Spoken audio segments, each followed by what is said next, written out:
Good morning and welcome back to another episode. I've just recently returned from an epic photographic safari across southern Africa, including the Kalahari Desert in South Africa, Namibia and Botswana. I took thousands of wildlife images, which I'm still editing, and I'd like to share some of those with you in this episode. And as always, I'm going to include an Adobe Lightroom Classic editing tutorial as well. I'm going to try and focus on some animal portrait images and see how we can add some artistic flair and drama to those images. Hopefully you pick up a couple of tips along the way, and if you'd like to share some of your editing suggestions, please leave me a comment. It will be much appreciated. Sit back, relax and enjoy this video with me, and see you soon in the next one.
Right folks, this is the raw image of a kudu bull taken in Namibia, Africa, and this is what we're going to be editing today.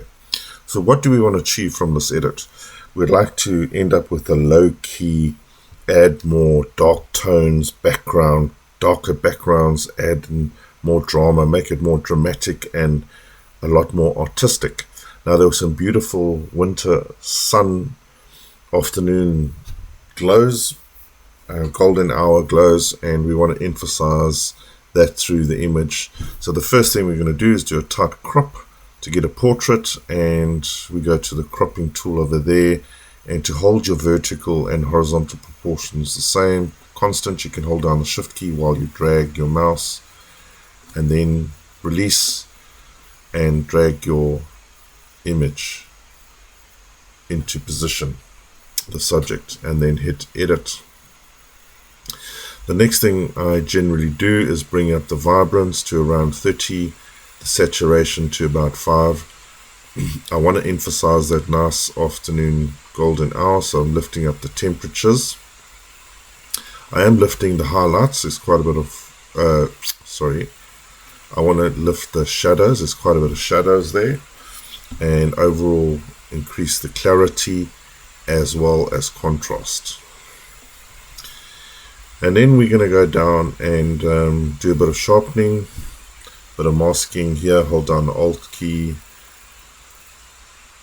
like so, and then we're going to hit denoise. That is the beauty of having a raw image. You can use the denoising function in Adobe Lightroom Classic.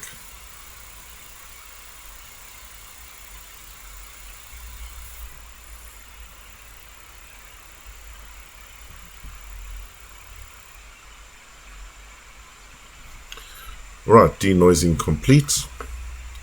The next thing I'd like to do is introduce a mask, and we're going to select the subject, and AI is going to detect the subject for us. It's done a good job. It's just included a bit of a portion between the ear and the horn, and what we're going to do there is just subtract by using a little brush, and we're just going to brush away this section over here like that, and a little bit over there as well.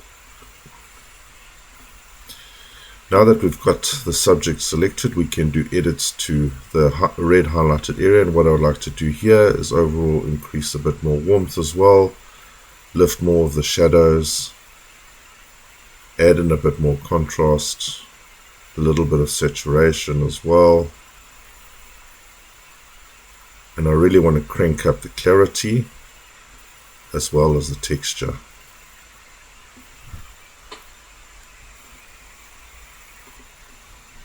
Next thing, we want to introduce another mask, create a new mask, and we want to select the background.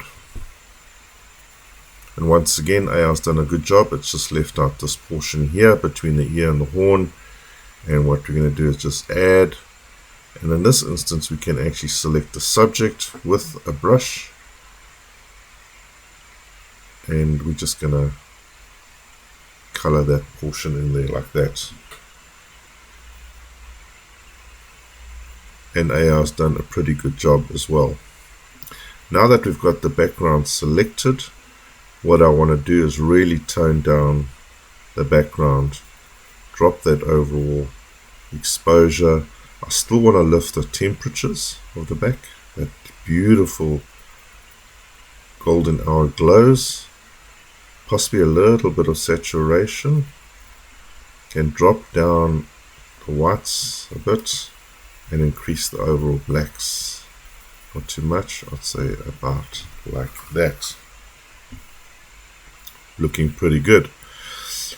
I want to introduce a vignette. Instead of using the traditional vignette down at the effects section down here, we're going to actually do one by using another mask, and we include a radial gradient. We're going to draw in a radial gradient like this and pull it over the subject like that. And then what we're going to do with this mask is we're going to invert it. Now that the outer edges has been selected, we're going to actually drop that exposure even more on the outside like that. We're going to reduce the texture as well on the outer sides, as well as the clarity. Just really keeping that emphasis on the center part of the subject.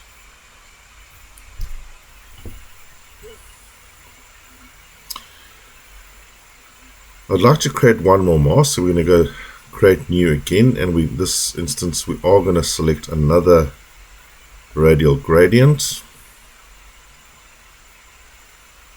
and we're going to once again bring it into position over the subject like that. But in this instance, we only want to select the subject, not the entire background as well. So what we're going to do here is actually going to subtract select background, and what it's done is now it's only selected the subject. We've got a bit of tidying up to do once again between the ear and the brush here. We just want to brush away this section over here. I want to do a little bit of tidying up here as well, like so.